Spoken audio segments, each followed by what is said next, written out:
why you keep choosing suffering, and how the Buddha helps you stop. There's a fake Buddha quote you may have heard. It quotes the Buddha as saying, "I teach one thing and one thing only, suffering and the end of suffering." The fake part is the one thing and one thing only. He did say, "All I teach is suffering and the end of suffering," but people tend to focus on the one thing only. I've read some teachers interpret this, saying that there's a subtle teaching here, that suffering and the end of suffering are the same thing. From there, they go on to say, what this means is that if you learn to accept the fact of suffering, then there's no more suffering, which is a pretty bleak teaching. It goes together with the one method and one method only teaching. That is, that the basic teaching is simply to watch things arising and passing away, and that's all you have to do. Learn not to get involved, and everything will be okay. That's the highest happiness you can expect. Again, the Buddha didn't teach that. Suffering is one thing. The end of suffering is something else. They both come from actions, different actions, which makes all the difference in the world. If there's only one thing to do, such as just passively accepting whatever's going on, then you're let off the hook. There wouldn't be a need for very much discernment to go into the path because there wouldn't be many choices made. In fact, you'd be learning how not to make choices, trying to develop choiceless awareness. But the fact is that you're making choices all the time, and what you're experiencing right now is the result of choices you've made in the past, plus choices you're making right now.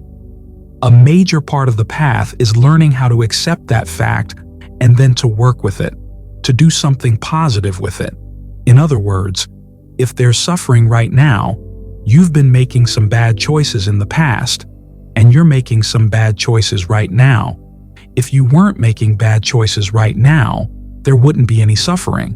So wherever there's any stress or dukkha in any of its forms, you've got to look into what you're doing. Then you can change what you're doing and shape a different present. That's the positive point. Now, because what you're experiencing right now is a combination of different factors, that means you have to look and look again. Those pleasures and pains don't come marked with a country of origin, that is, past karma or present karma. A large part of the meditation is learning how to sort that out, which things are coming from past intentions and which things are coming from present intentions. And what are your present intentions right now? This throws all the responsibility on you. The teacher's here to give advice, to see if you're going off course and to help with a little course correction. But then again, you have to be responsible for deciding whether you want to take the advice or not. This is the hard part of the path, and it's one of the reasons why people like to hear that there's a one-size-fits-all meditation method, and the method itself has just one option: accept. It takes the responsibility off their shoulders. But you're not going to gain discernment that way. You gain discernment from making choices and then learning how to read them. It's not the case that you'll go immediately to total understanding of what's the past karma you're experiencing right now and what's the present karma. You learn bit by bit. One thing only. Start by trying to get the mind as still as possible. This is the basic pattern in all the tetrads of the breath meditation.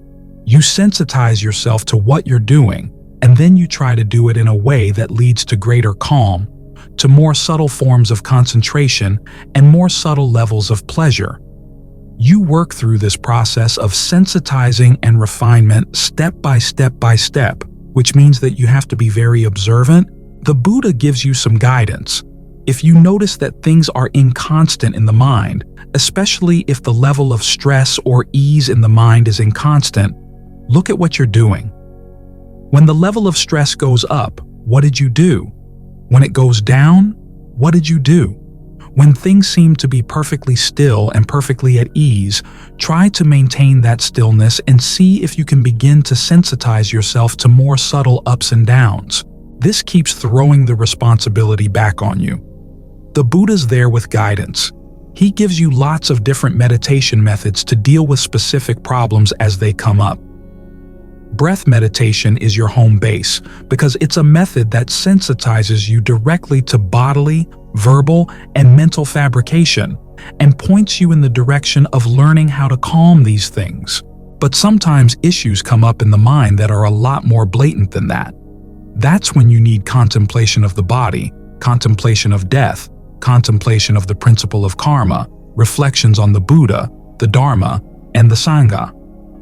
All of these things are there to help you with whatever the specific problem that's coming up, whether it's laziness or lack of self-confidence. There are ways of thinking that can get you around those problems, all with the purpose of getting you back to the breath, because it's when you're with the breath that you can see your subtle intentions most clearly. Those are the troublemakers. Those are the things you want to see more and more clearly so that you can figure out exactly where you're making choices right now and who in the bureaucracy of your mind is making the choice. Sometimes decisions get sent up to the top and you realize that there's an issue you have to deal with. But there are a lot of lower-level management people who will make quick decisions and send things back down again without consulting you. If there weren't, your mind would be totally flooded with all kinds of stuff. The problem is, though, that some of those middle-level decisions are not very wise. So you've got to get the mind more and more still to see where the subtle decisions are being made and if they're actually in your best interest. So, suffering is not the same thing as the end of suffering. The Buddha didn't teach just one thing. He didn't teach just one method. The mind, after all, is a complex thing, and you need lots of approaches to work with it, which is why we need all this time to meditate, to get to know things, to stick with something for a while until you can see where you're doing it wrong. Then you can do a course correction. So, accept the fact that there will be some right and some wrong in what you're doing all the time. You have to approach this with a certain amount of humility. Okay, yup, you are doing something wrong. But you've also got some rightness too, and a lot of the practice is learning to figure out which is which so that you can increase the rightness. It'll be up to you to make the distinction. After all, when awakening comes, nobody else does it for you. That's a matter of your powers of observation, your discernment, and your sensitivity to the choices the mind is making. This gets more subtle with practice as you take on the responsibility. You say, okay, there's suffering there, I know. I'm not going to blame anybody else. But blaming yourself doesn't mean that you're a bad person, simply that there's been a lack of skill. And that's something that can be corrected. This will take time. It requires patience. Just as the Buddha said that, to get to know someone well, you have to spend time with that person and be with them in lots of different situations to get a rounded view. The same principle applies to your mind.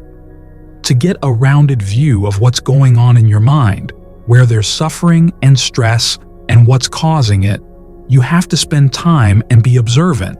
Remember that the responsibility lies here. You are making choices. You've made some bad ones, but you've also made some good ones, and you want to be able to learn from both. Choices in the present. As you bring your attention in the present moment, it's important that you understand that the present moment is shaped by two sorts of things: influences coming from your past actions and your present intentions. This means that you're constantly playing a role in shaping your present reality. Now, that role is going to be limited by the range of options coming from your past actions that happen to be blossoming or bearing fruit right now, but you do have a range of options. The Buddha's image is of a field with lots of seeds in the field, and it's up to you to decide which ones you're going to water. So when something comes up in the mind, that's not the only reality there is. You have the choice to go with it or not. The idea that you simply sit with whatever comes up obscures the fact that lots of different things could be coming up right now, and that you do have the choice as to what's worth focusing on, what's not worth focusing on. Simply the act of focusing on a particular topic encourages it. But then you have to ask yourself, this particular emotion or feeling coming up in the mind right now, is it something to be encouraged or not? This is where the Buddha's teachings in the Four Noble Truths come in. The Buddha didn't simply sit around thinking, wouldn't it be nice to have 4 truths to teach to people? How about 5 or how about 3? He wasn't thinking in grand terms that way. He said, there are 4 types of things that are really worth focusing on, and each of them entails a different duty or task. There's stress, and the task there is to comprehend it. There's a cause of stress, and the task there is to let it go. There's the cessation of stress, and that's to be realized. Then there's the path to the cessation of stress, and that has to be developed. So in any given moment, there are 4 different things you could be doing. This means that if you've been practicing meditation method that tells you do just one thing, that is, just note whatever's coming up, or just be with whatever's coming up, you're missing at least 3 duties.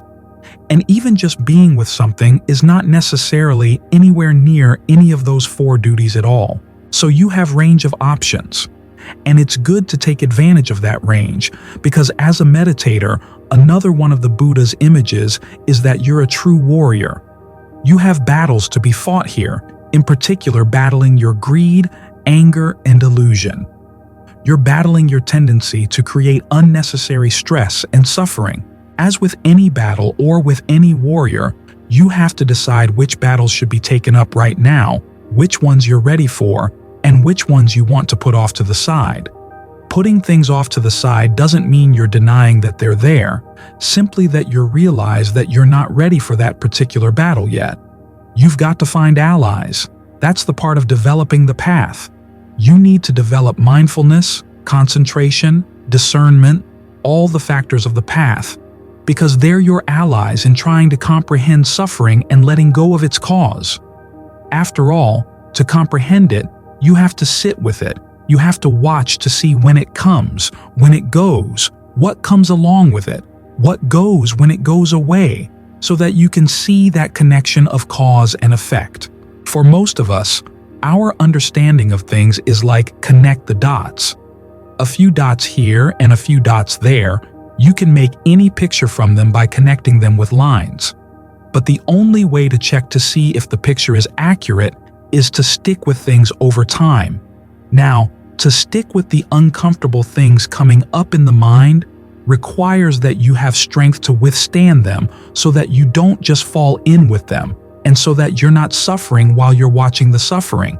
That's why you have to develop mindfulness, alertness, and concentration, because as concentration comes, it gives a sense of well-being.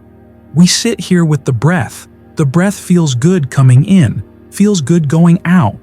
You can make it feel better and better and better coming in, better going out, and you take that sense of well-being and allow it to suffuse the body.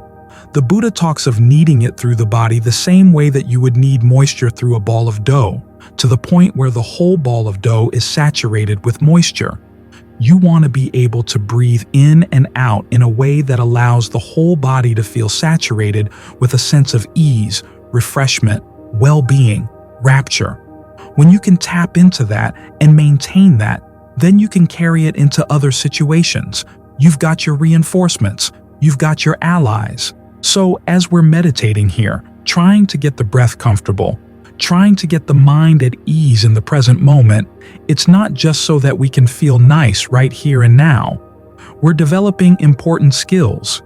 The ability to create a sense of well-being in the present moment in any situation. All you have to do is breathe and learn to be sensitive to the breath. You find that it not only sends a sense of ease through the body, but it also soothes the mind.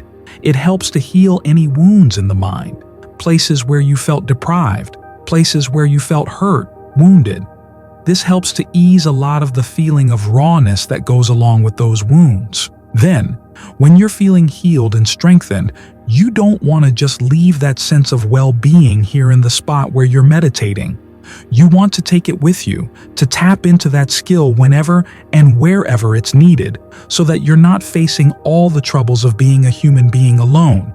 You've got your reinforcements, your allies. You're coming from a position of strength. That's when you can start looking at stress, looking at suffering, so that you can see exactly where it comes from. You see that it's coming from a particular action that you're doing in the mind, a particular movement of craving, clinging.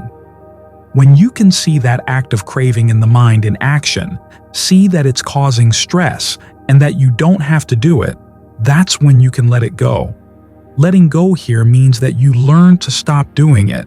You don't feel compelled to keep doing it over and over again. So it's not an act of indulgence to sit here and concentrate the mind and to put disturbing emotions aside, disturbing situations aside. You're not in denial. You're simply being pragmatic. You're learning an important strategy, because another important skill to learn in the meditation is when to let the mind rest and when to put it to work. If it's working all the time, it's going to wear out. The sense of well-being is going to go. You have to figure out when to just sit here and be very still, and when to take up issues that have come up in your life. If you find that you're analyzing something and it's beginning to become clear, you're learning how to let go of things. Okay, keep at it. It's a sign that you're up for that particular task, up for understanding that particular problem. But if the more you think about something, the duller the mind seems, then it's time to rest. This way, you learn how to manage mind and get a sense of which of those duties are appropriate, which you should develop right now. After all, the path does have all those different factors. Sometimes you develop the analyzing side that goes along with wisdom and discernment. At other times, you develop the calmer side that goes along with concentration, equanimity, serenity. So, to have lots of options here in the present moment. You're not just stuck with whatever comes up. You realize that in this field of seeds here, you have lots of different kinds of seeds. There are weeds, but then there's also wheat, rice, and all kinds of good food.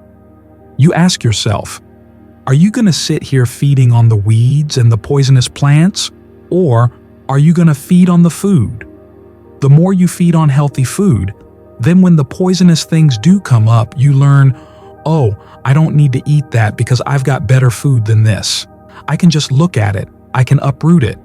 And that's the end of the problem, so that it doesn't mature and leave behind seeds to create more poisonous plants. So, there are 4 different potential tasks you have here as a meditator: the comprehending, the letting go, the realizing, and the developing. You want to choose which is the appropriate duty to perform at any one particular time. Sometimes you have to do a little bit of the comprehending first before the mind is ready to develop concentration. In other words, if a particular thought keeps coming back at you again and again and again, think about it in such way that you realize you don't need to go there. This is where the analysis is helpful. As they say, sometimes discernment fosters concentration. Remind yourself, this is the human condition. Nobody paid you to be born as human being. You wanted to do it. So this is what comes along with the territory. Gain a sense of objectivity about what your problems are. That contemplation we chant on a regular basis. I am subject to aging, illness, death, and separation. I am heir to my actions. It's only part of the contemplation the Buddha recommended.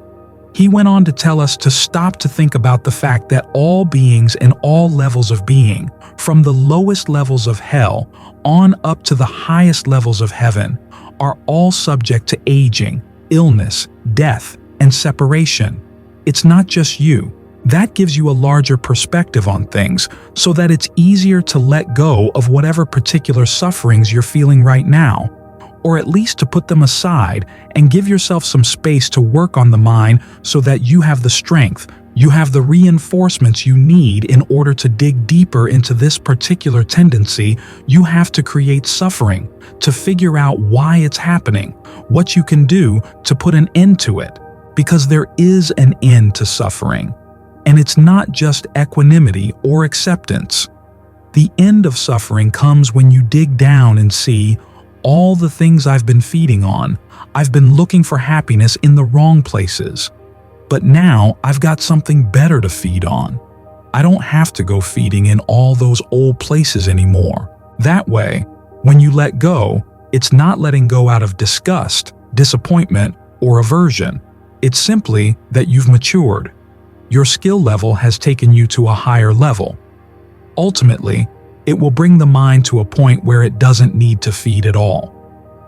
As they say, the person who's gained awakening is a person totally without hunger, because the mind has found a happiness that doesn't require feeding in any way at all.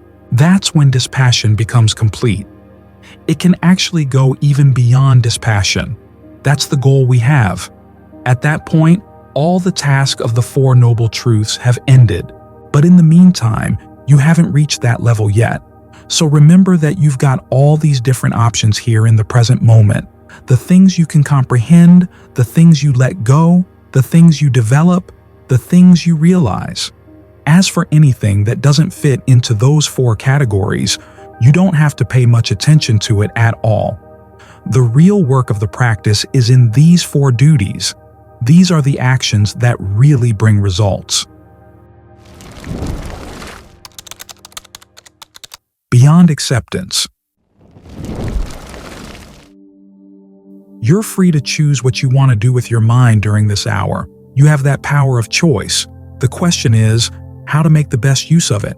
You can focus on the breath and you can breathe in ways that feel good, or you can breathe in ways that don't feel good. So you ask yourself, why breathe in ways that don't feel good? You've got this opportunity right here. You read in a John Lee how you can make the breath really comfortable throughout the body. Given that there is that possibility, why not make use of it? Explore that. What in your breath right now is a potential for a sense of fullness, a sense of well-being, a sense of ease? He recommends that you start with some long, deep in and out breaths, and then adjust the breath so that it feels just right for right now. When it feels good, think of it spreading through the body so that you're bathed with breathing, bathed with a good in-breath, bathed with a good out-breath. That's something you can do. There's that passage in the sutta we chanted just now, where the Buddha talks about how, with form, feeling, perception, fabrications, consciousness, it's hard to say, be like this, be like that, don't be like this, don't be like that. And for that reason, they're not self. It's possible to take that as meaning that you can't do anything with these five aggregates, but then the Buddha himself doesn't say that. After all, concentration is made out of the five aggregates. You've got the form of the body right now, which includes your sensation of breathing. You can make that pleasant. That's the feeling, the pleasure you get.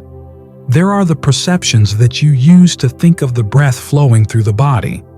If your perception of the breath doesn't allow it to flow, you can change it. We're not talking about the air coming in and out of the lungs when we say breath, by the way. We're talking about the energy flow. So, what would feel good?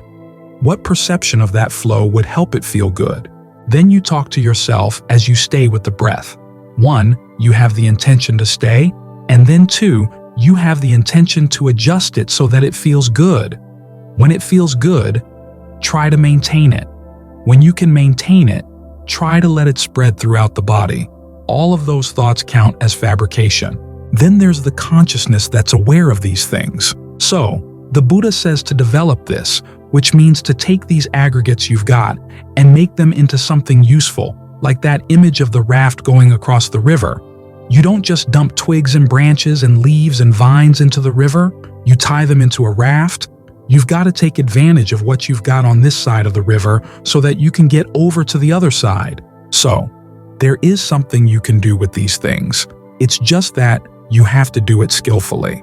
Ajahn Lee makes a similar point. He says you're taking what's inconstant and trying to see how constant you can make it. What's stressful and trying to see how comfortable and easeful you can make it.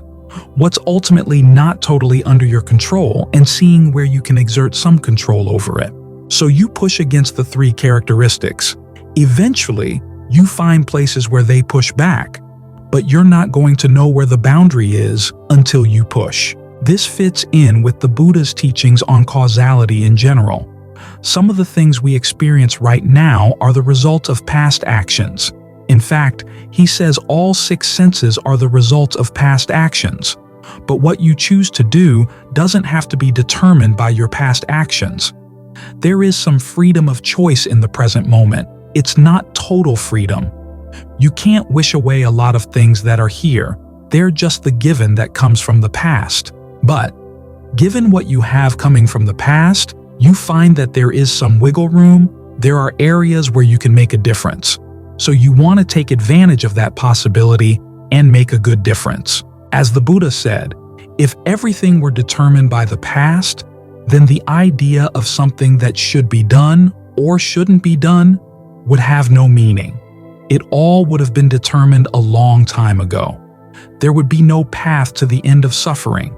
But we do have this freedom of choice. He doesn't explain where the freedom comes from or how it happens, but it's there. So you might as well take advantage of it. This is a principle we apply to the entire path.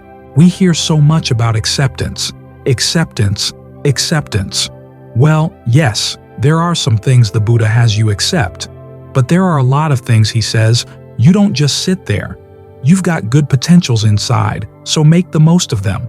Try to find where those potentials are. Now, there are people who would prefer to think that they don't have those potentials. There's kind of a defeatist attitude that everything has already been determined by past causes and conditions, so you just learn how to accept it. It's like watching a TV show. The TV show was probably recorded a long time ago. There's nothing much you can do about it. You can't change it. You just learn to accept the show. But life is not a TV show. It's more like an interactive game where you make choices that will determine where the game goes. So explore that. There is an allure to not being responsible for anything, and some people fall for that. Other people try pushing in the wrong direction. They're pushing the wrong things, and they can't get what they want, and they give up. And they think that's wise. But the Buddha is basically saying, don't give up. When you do find something that you can change, make sure you change the right things. We see so much of this in the world where people are trying to change the wrong things. They can change them. They can make a difference, but certainly not for the good. You look around, you see war, you see genocide, you see all kinds of horrible things. People have found that they can do these things and they can get away with them. They think. It's all very misguided. To some extent, you can help other people see the error of their ways, but to some extent, they're going to be resistant. Here again, though, you're not going to know until you push a little bit. The important thing is that you learn how to take advantage of this freedom you have inside to create a good place in the mind, a good place in the body where you can settle down. This is a skill you want to take with you when you leave the monastery. You can't take the monastery with you, but you can take the skills you've learned here. One of them is the skill of knowing how to make a good difference. That, and the skill of having the right attitude that you're not going to know where you can make a difference and you can't make a difference until you try. So, you keep trying. I saw a discussion recently where people were saying that Westerners find it hard to get the mind into good, solid concentration. So maybe, could there be a path that doesn't involve concentration? The Ajahn they were talking to said, it may be difficult, but it's not impossible. The effort that's put into adjusting your form and feelings and perceptions and fabrications and consciousness so that they all come together in a good state of concentration, it's all effort well spent. The Buddha himself points out that there are some things you accept. You accept the fact that there is pain in life. You accept the fact that there will be people who will say nasty things to you. When somebody dies, you have to accept that fact.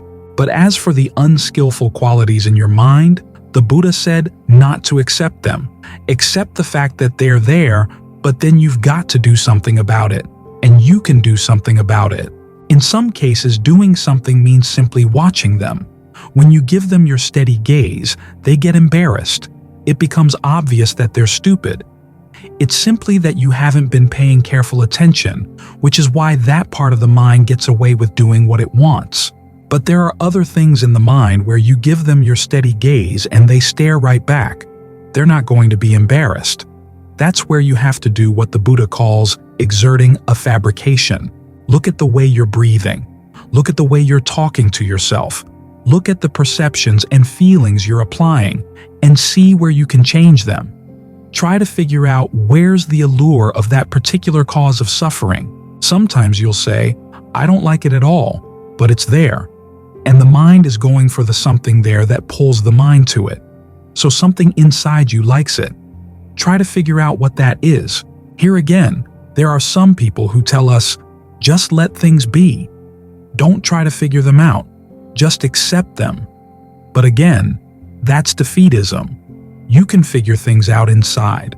Then, look at the perceptions and feelings you have around that particular mind state. How do you change those perceptions so that you can see that it's not all that attractive? Last night we were talking about sensual fantasies. You have to identify the allure of these things. Then can you poison the fantasy? Can you change the perception? Put something in the fantasy that makes it unattractive, so that the next time it comes up, you go straight to the poison. Then you find that the whole process begins to lose a lot of its appeal. That's the important thing. We go for these things because we've learned how to associate an allure with them, and the allure or the association is pretty arbitrary. As long as it's arbitrary, you can change it, and you find that it is for your long-term welfare and happiness to do that. That's the good thing about knowing that there is a path. The Buddha did teach 4 noble truths. He didn't teach just one, that there is suffering, so you have to accept it. He taught there are 4, and there are different duties you can perform for each truth. You try to comprehend the suffering to see exactly what in there is the clinging, what's the desire, what's the passion. Then you try to look for the cause so that you can abandon it. Then you put together a path that will deliver you to the end of suffering, which is something to be realized. So there are 4 noble truths with 4 duties. There's that Buddha misquote where the Buddha says, I teach one thing and one thing only, suffering and the end of suffering. Some people say, if suffering and the end of suffering are one thing, then that means that if you accept the suffering, then it's not suffering anymore. But the Buddha never said one thing. He just said, all I teach is suffering and the end of suffering. Those are 2 different things. The suffering is to be comprehended. The path to the end of suffering is to be developed. The end of suffering is to be realized. So even though the aggregates don't lie totally under your control, they do provide enough leeway that you can use them to make that path. That's the good news of the 4 noble truths.